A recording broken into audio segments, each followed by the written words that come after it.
প্রিয় দেশবাসী, আসসালামু আলাইকুম। আশা করি সবাই ভালো আছেন।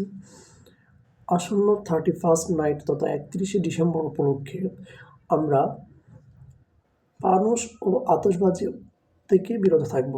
কেননা এতে করে প্রতি বছরই দেখা যায় অসংখ্য পশু পাখি, বয়োজ্যেষ্ঠ ও ছোট ছোট বাচ্চারা এতে অনেক ক্ষতির সম্মুখীন হয়। এছাড়াও অনেক পরিবারের কেউ যদি অসুস্থ থাকে, তাদেরও অনেক সমস্যা হয়। তাই আমরা সাময়িক আনন্দের জন্য তাদের বা আমাদের সমাজের এই বৃহৎ ক্ষতিটুকু করব না। এছাড়াও ফানুস উড়ানোর পরে অনেক সময় দেখা যায় অনেক জায়গা থেকেই পরে নিউজ আসে যে আগুন লেগে গেছে বা অনেক ক্ষতির সম্মুখীন হয়েছে।